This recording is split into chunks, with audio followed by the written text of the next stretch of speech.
ഇൻസ്ട്രക്ടർമാർക്കും പഠിതാക്കൾക്കും hello. ഇന്ന് നമ്മൾ വിദ്യാഭ്യാസ സിദ്ധാന്തങ്ങളുടെ ആകർഷകമായ ലോകത്തേക്ക് പര്യവേക്ഷണം ചെയ്യുകയാണ്. നമ്മൾ പഠിക്കുകയും പഠിപ്പിക്കുകയും ചെയ്യുന്ന രീതിയെ രൂപപ്പെടുത്തുന്ന ആശയങ്ങൾ പര്യവേക്ഷണം ചെയ്യുകയാണ്. അത്തരത്തിലുള്ള സ്വാധീനമുള്ള ഒരു മോഡലാണ് എഡ്ഗർ ഡെയിലിന്റെ കോൺ ഓഫ് എക്സ്പീരിയൻസ്. എഡ്ഗർ ഡെയിലിന്റെ അനുഭവ പരിചയം പഠിക്കുന്നതിനുള്ള ലക്ഷ്യങ്ങളിൽ ഇവ ഉൾപ്പെടാം.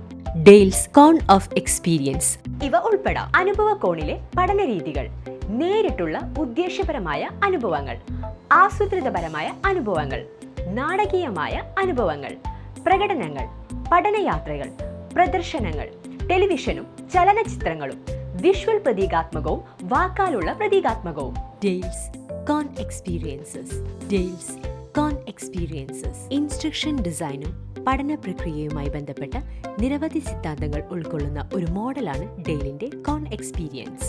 1960കളിൽ എഡ്ഗർ ഡെയിൽ സിദ്ധാന്തിച്ചത് ഇതാണ്: എന്താണോ പഠിതാക്കൾ കേട്ടത്, വായിച്ചത് അല്ലെങ്കിൽ നിരീക്ഷിച്ചത്, അതിൽ നിന്ന് വ്യത്യസ്തമായി ചെയ്യുന്ന കാര്യങ്ങളിലൂടെ കൂടുതൽ വിവരങ്ങൾ നിലനിർത്തുക എന്നതാണ്.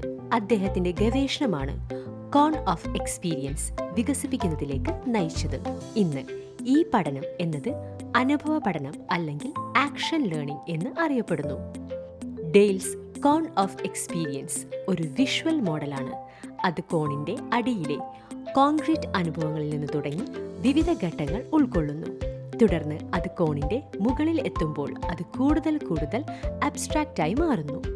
കോണിലെ ക്രമീകരണം ഇന്ദ്രിയങ്ങളുടെ എണ്ണത്തെ അടിസ്ഥാനമാക്കിയുള്ളതാണ്. പഠനത്തിൽ ഉൾപ്പെട്ടിരിക്കുന്ന കൂടുതൽ ഇന്ദ്രിയങ്ങളെ തിരഞ്ഞെടുത്ത് പഠിപ്പിക്കുക എന്നതാണ് പ്രധാന പ്രിൻസിപ്പിൾ. പഠനം കൂടുതൽ മികച്ചതായിരിക്കും.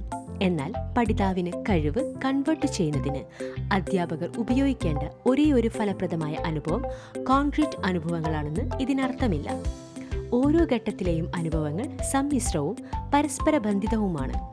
അടിസ്ഥാനപരമായി കോൺ ഏറ്റവും കോൺക്രീറ്റ് ആയതും കോണിന്റെ അടിയിൽ നിന്ന് ഏറ്റവും അബ്സ്ട്രാക്റ്റ് കോണിന്റെ മുകളിൽ അനുഭവങ്ങളുടെയും പുരോഗതി കാണിക്കുന്നു. എഡ്ഗർ ഡെയിൽ അവതരിപ്പിച്ച കോൺ എക്സ്പീരിയൻസ് വിവരിക്കുന്നത് നേരിട്ടുള്ള അനുഭവത്തിൽ നിന്ന് ചരിത്രപരമായ പ്രാതിനിധ്യത്തിലേക്കുള്ള പുരോഗതിയെയും പൂർണ്ണവും അബ്സ്ട്രാക്റ്റും ആയ ആവിഷ്കാരത്തെയുമാണ്. കോൺ എക്സ്പീരിയൻസ് 3 പ്രധാന പഠന രീതികളുമായി സാമ്യമുണ്ട്. സജീവമായത്: നേരിട്ടുള്ള എക്സ്പീരിയൻസ്. സജീവമായത് അല്ലെങ്കിൽ നേരിട്ടുള്ള എക്സ്പീരിയൻസിൽ വസ്തുക്കളുമായുള്ള പ്രാക്ടീസ് ഉൾപ്പെടുന്നു. വിദ്യാർത്ഥി യഥാർത്ഥത്തിൽ കെട്ടഴിക്കൽ പഠിക്കാൻ ഒരു കെട്ട് കെട്ടുന്നു. സജീവമായ എക്സ്പീരിയൻസിൽ കോൺക്രീറ്റ് ഉൾപ്പെടുന്നു. ഉടനടിയുള്ള ആക്ഷനും ഇന്ദ്രിയങ്ങളുടെയും ശരീരത്തിന്റെയും ഉപയോഗവും ഉൾപ്പെടുന്നു. ഐക്കണിക് ചിത്രാനുഭവം: ചിത്രങ്ങളും ഡ്രോയിങ്ങുകളും വ്യാഖ്യാനിക്കുന്നത് ഐക്കണിക് എക്സ്പീരിയൻസിൽ ഉൾപ്പെടുന്നു. വിദ്യാർത്ഥി ഡ്രോയിങ്ങുകളോ ചിത്രങ്ങളോ ഫിലിമുകളോ കെട്ടാൻ പഠിപ്പിക്കുന്നു. ഐക്കണിക് എക്സ്പീരിയൻസ് ഒരിക്കൽ ഭൗതിക മേഖലയിൽ നിന്ന് നീക്കം ചെയ്യപ്പെടുകയും 2-3 ഇന്ദ്രിയങ്ങളിൽ പരിമിതപ്പെടുത്തുകയും ചെയ്യുന്നു. പ്രതീകാത്മകമായ വളരെ അമൂർത്തമായ അനുഭവം: പ്രതീകാത്മക എക്സ്പീരിയൻസിൽ വായനയോ കേൾക്കുന്ന ചിഹ്നങ്ങളോ ഉൾപ്പെടുന്നു. വിദ്യാർത്ഥി കെട്ട് എന്ന വാക്ക് വായിക്കുകയോ കേൾക്കുകയോ ചെയ്യുകയും മനസ്സിൽ ഒരു ചിത്രം രൂപപ്പെടുത്തുകയും ചെയ്യുന്നു. പ്രതീകാത്മക എക്സ്പീരിയൻസിൽ പ്രവർത്തനം ഏതാണ്ട് പൂർണ്ണമായും ഒഴിവാക്കുകയും അനുഭവം ചിന്തകളിലും ആശയങ്ങളിലും പരിമിതപ്പെടുത്തുകയും ചെയ്യുന്നു. നേരിട്ടുള്ള ഉദ്ദേശ്യപരമായ എക്സ്പീരിയൻസ്: ഡെയിൽ പഠന അധ്യാപന രീതികൾ ഗവേഷണം ചെയ്തപ്പോൾ നേരിട്ടും അല്ലാതെയും മൂർത്തമായും അമൂർത്തവുമായ അനുഭവങ്ങൾ ഞങ്ങൾ കണ്ടെത്തിയ കാര്യങ്ങളിൽ ഭൂരിഭാഗവും ഒരു പിരമിഡിലോ ചിത്രപരമായ ഉപകരണത്തിലോ കൂട്ടിച്ചേർക്കാമെന്ന് അദ്ദേഹം കണ്ടെത്തി. ആസൂത്രിതമായ എക്സ്പീരിയൻസ്: ഈ ലെവലിൽ യാഥാർത്ഥ്യത്തോട് അടുത്തു നിൽക്കുന്ന ഒരു എക്സ്പീരിയൻസ് നൽകുന്നതിന് യാഥാർത്ഥ്യത്തിന്റെ പ്രതിനിധി മാതൃകകളും മോക്ക് അപ്പ് നാടകീയമായ എക്സ്പീരിയൻസ്: ഈ ലെവലിൽ പഠിതാക്കൾക്ക് ഒരു പുനർനിർമ്മിച്ച എക്സ്പീരിയൻസുകളിൽ പങ്കെടുക്കാൻ കഴിയും. അത് അവർക്ക് ഇവന്റുകളെക്കുറിച്ചോ ഒരു ആശയത്തെക്കുറിച്ചോ നന്നായി മനസ്സിലാക്കാൻ കഴിയും. വിശദീകരണങ്ങൾ: വ്യക്തവും ഫലപ്രദവുമായ പഠനം സുഗമമാക്കുന്നതിന് ചിത്രങ്ങൾ. പഠനയാത്രകൾ: ക്ലാസ് റൂമിനുള്ളിൽ ലഭ്യമല്ലാത്ത വ്യത്യസ്ത സ്ഥലങ്ങളിലെ വിനോദയാത്രകളിലൂടെയും സന്ദർശനങ്ങളിലൂടെയും ഈ ലെവൽ പഠനാനുഭവം വിപുലപ്പെടുത്തുന്നു. ഈ ലെവൽ പഠനയാത്രയ്ക്ക് ശേഷം പ്രദർശനവും ഉണ്ടാവും. യഥാർത്ഥത്തിൽ പ്രദർശനങ്ങൾ നിരവധി മോക്കപ്പുകളുടെയും മോഡലുകളുടെയും സംയോജനമാണ് മിക്ക സമയത്തും. ടെലിവിഷൻ, ചലച്ചിത്രങ്ങൾ തുടങ്ങിയവ. അടുത്ത ലെവലുകൾ ടെലിവിഷൻ, മോഷൻ പിക്ചറുകൾ, നിശ്ചല ചിത്രങ്ങൾ, റെക്കോർഡിങ്ങുകൾ, റേഡിയോ എന്നിവയുടെ ലെവൽ ആയിരിക്കും. ടെലിവിഷനും മോഷൻ പിക്ചറുകൾക്കും അത് ടെലിവിഷനിലൂടെയും സിനിമകളിലൂടെയും മൂല്യങ്ങളും സന്ദേശങ്ങളും സൂചിപ്പിക്കുന്നു. വിഷ്വൽ പ്രതീകാത്മകവും വാക്കാലുള്ള പ്രതീകാത്മകവും. അവസാന 2 ലെവലുകൾ വിഷ്വൽ പ്രതീകാത്മകവും വാക്കാലുള്ള പ്രതീകാത്മകവുമാണ്. ഈ 2 തലങ്ങളും ഏറ്റവും സങ്കീർണമാണ്.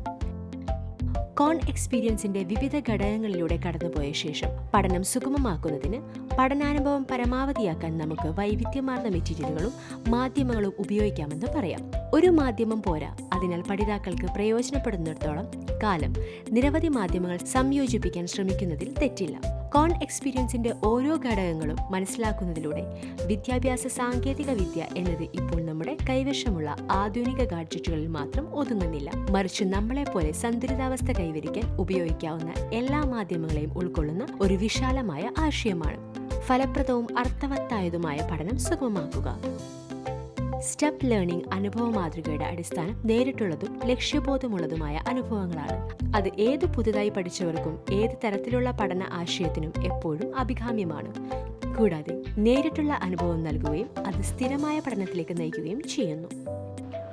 ഉൾപ്പെട്ട വിഷയം നമുക്ക് റീക്യാപ്പ് ചെയ്യാം. എന്താണ് ഡെയിലിന്റെ അനുഭവം? അനുഭവ കോണിലെ പഠന രീതികൾ: നേരിട്ടുള്ള ഉദ്ദേശ്യപരമായ അനുഭവങ്ങൾ, ആസൂത്രിതമായ അനുഭവങ്ങൾ, നാടകീയമായ അനുഭവങ്ങൾ, പ്രകടനങ്ങൾ, പഠനയാത്രകൾ, പ്രദർശനങ്ങൾ, ടെലിവിഷനും ചലനചിത്രങ്ങളും, വിഷ്വൽ പ്രതീകാത്മകവും വാക്കാലുള്ള പ്രതീകാത്മകവും. എഡ്ഗർ ഡെയിലിന്റെ അനുഭവകോണും വിദ്യാഭ്യാസത്തിൽ വൈവിധ്യമാർന്ന പഠനരീതികൾ സ്വീകരിക്കുന്നതിന്റെ പ്രാധാന്യവും നിങ്ങൾ മനസ്സിലാക്കിയിട്ടുണ്ടെന്ന് ഞാൻ പ്രതീക്ഷിക്കുന്നു. ഞങ്ങളുടെ അടുത്ത വീഡിയോയിൽ ഞങ്ങൾ നിങ്ങൾക്ക് മറ്റൊരു അത്ഭുതകരമായ ആശയം കൊണ്ടുവരും. അതുവരെ ശ്രദ്ധ പുലർത്തുക.